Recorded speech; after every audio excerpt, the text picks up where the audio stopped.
Hi, and welcome to another Arm Viewpoints podcast. Today, we're going to get our heads in the cloud.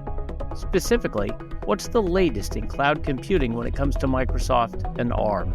Cloud users and developers continue to seek out efficient and scalable compute solutions for modern cloud-native applications, including the growing demand for AI.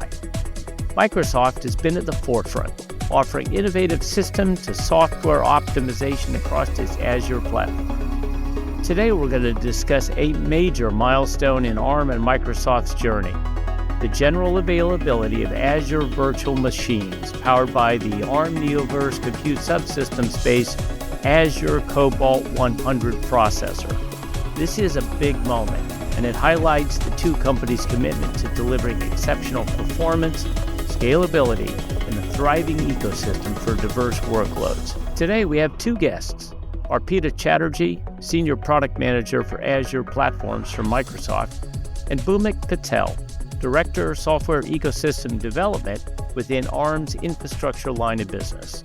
In this episode, we talk about the general availability of Cobalt 100-based virtual machines and their impressive performance gains, how these new VMs deliver up to 50% better price performance compared to previous generation Azure Arm-based VMs, Microsoft's strategic drive toward optimization across every layer of the infrastructure stack, the benefits for organizations seeking more efficient and sustainable cloud computing solutions, and much, much more. So, without further delay, let's welcome Arpita and Bhumik. Arpita, Bhumik, thanks for joining us today. Hi, everybody. Hi, Brian. Arpita, let's start with you. Let's talk about this amazing announcement, the Cobalt 100 launch. Tell us a little bit about it. Yeah, hi, everybody. Welcome to the podcast. Microsoft recently announced the general availability of the Cobalt 100-based general-purpose DPS v6 and DPLS v6 series VMs and memory-optimized EPSv6 series VMs. These VMs are based on Cobalt 100 processor using Arm Neoverse N2. The new Cobalt 100-based VMs offer up to 50% better price performance compared to previous generation Azure Arm-based VMs, making these VMs an attractive option for a wide range of workloads. Additionally, these VMs deliver leading performance across various workloads compared to the previous generation as well, such as up to 1.4x CPU performance, up to 1.5x performance on Java-based workload, up to 2x performance on web servers, .NET applications, and in-memory cache applications, and also up to 4x local storage IOPS with NVMe local disk support. So as we can see, these VMs are a great choice for a variety of workloads here. So catch us up to today's announcement. What led to the Cobalt 100 development? So Microsoft is driving towards optimization across every layer of infrastructure stack, from silicon to servers to services. This will enable us to provide our customers with customized processors and infrastructure with better price performance and power efficiencies, and also enable us to diversify our Azure infrastructure by offering various architectural choices to our customers. It will provide us greater flexibility to meet our customer needs. So speaking of customers and other stakeholders, who benefits from using Cobalt 100? The new Azure VMs, which are powered by Azure Cobalt 100 ARM-based processors, benefit all organizations seeking, better price performance and more power-efficient VMs for their scale-out and cloud-native workloads. As these cloud-native workloads evolve and expand in their requirements, it is essential for these workloads to operate efficiently at scale in a cost-effective way, ensuring high performance as well as while also providing environmental sustainability. And as we can see that these Cobalt 100-based VMs fulfills these requirements and delivers it all. Additionally, I would like to add that these VMs provide full physical core per vCPU, enabling workloads to achieve both linear and consistent performance at scale. These new Cobalt 100-based VMs are offered in 3 different memory to vCPU ratios and are offered both with and without local disks. So DPSv6 series VMs are ideal for small to medium open source databases, application servers, web servers, etc. DPLS V6 series VMs are perfect for media encoding, small databases, game servers, and other services, microservices. EPS V6 series memory optimized VMs are designed for memory intensive workloads like large databases, in memory cache, and analytics workloads, and many more. Bhumik, as we like to say, it takes a village. Talk about how this is helping the ARM software ecosystem prepare for Cobalt 100. Yeah, sure. Thanks, Brian.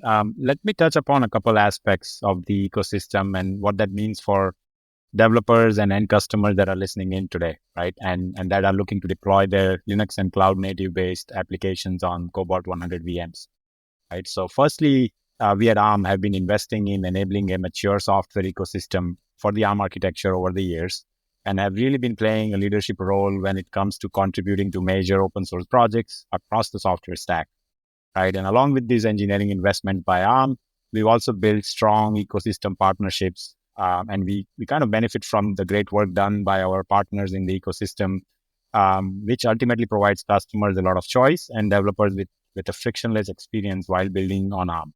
If you look at the software stack, we've got robust support across the Linux landscape with all major distributions providing out-of-the-box support for the ARM architecture. If you look at the cloud native infrastructure, and this is timely as I record this from KubeCon in Salt Lake City this year, where you see majority of CNCF projects, including, of course, Kubernetes and leading CI/CD tools such as GitHub, GitLab, and Circle CI, all providing native support for building multi-architecture images. And not only that, right, when you look at CI/CD options and the work we've done with partners such as GitHub, we've really shown that using GitHub's managed services, developers can gain up to 40% cost efficiencies compared to building their own CI/CD pipeline. So there is this choice that I mentioned and efficiencies you can leverage through the ecosystem partnerships we have built. In addition to this cloud native tool chain, we've also got first-class citizen support across the leading languages such as Java, Go, .NET, Rust, Python, and others, and leading frameworks such as PyTorch, JAX, and Onyx for the AI workloads. For developers leveraging all this infrastructure support, you can then really ultimately deploy your applications with greater performance and achieve cost efficiencies overall that are provided by the ARM architecture and by the Cobalt 100 VMs.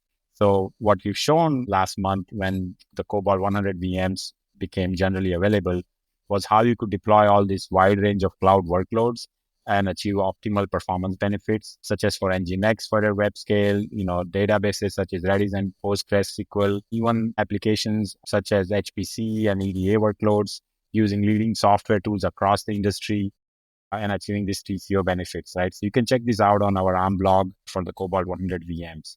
And secondly, and briefly, let me touch upon how our partnership with Microsoft further strengthens this ARM software ecosystem, right? So we've had a strong partnership with Microsoft over the years, both at the compute subsystem and the silicon level, right? Working with Microsoft silicon teams in bringing the Cobalt 100 VMs to the market, and also at the software level. What this means to the ecosystem, we work really closely with the Microsoft teams on providing performance improvements to various projects such as .NET for the ARM64 architecture, open source projects such as Azure Linux and Microsoft Build for OpenJDK also provide native support for the ARM architecture. And these are, just a couple examples of our collaborations that our audience can benefit from as they build their applications for the Cobalt 100 VM. Talk a little bit about how we're actually deploying this technology at ARM ourselves. Yeah, so one of the use cases we've publicly mentioned is around the EDA workloads, right? So designing our own IP flows in the cloud on Cobalt 100 VMs, leveraging industry-leading tools from Cadence and Synopsys and Siemens, and gaining those performance efficiencies I mentioned about, right? So some of these are very CPU-intense workloads, and what we kind of showcase is the first-class performance you get on the Cobalt 100 VMs at production scale, leveraging all the simulations and the design workflows that are required for silicon design. This is a fantastic achievement. Congratulations to the Microsoft team for bringing this to market. Arpita, anything else we should know about this announcement?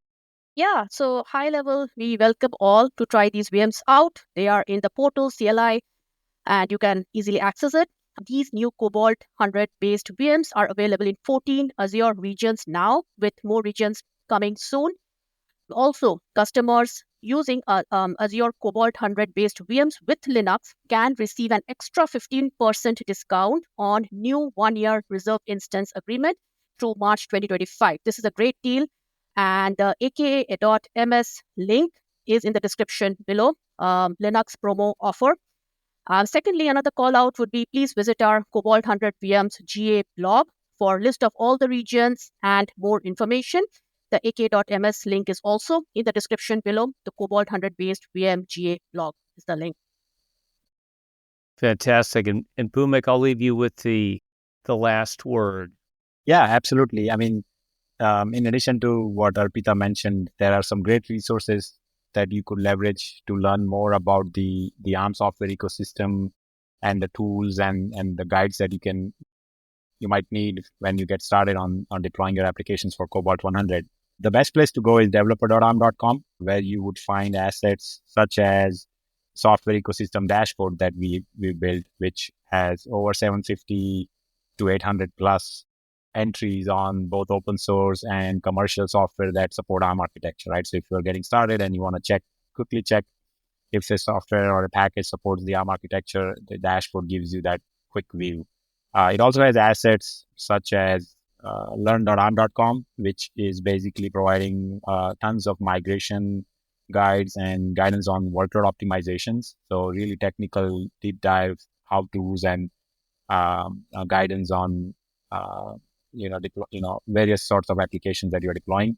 And last but not least, it also has our developer programs. If you are a developer and you're looking to get more active in the ARM ecosystem, there are opportunities for you to join us and kind of be an innovator in the ARM ecosystem. So these are the assets you can find. And last but not least, again, we will be at Microsoft Ignite. We have a digital presence, and along with the Microsoft team, we look forward to having more conversations with you at Ignite. One of my favorite named industry events, Ignite. I just love that name. Anyway, thanks to you both. You've been so generous with your time, and good luck with this as we roll this out in the next year or two. Thanks, Brian. Thanks, everyone. Thank you.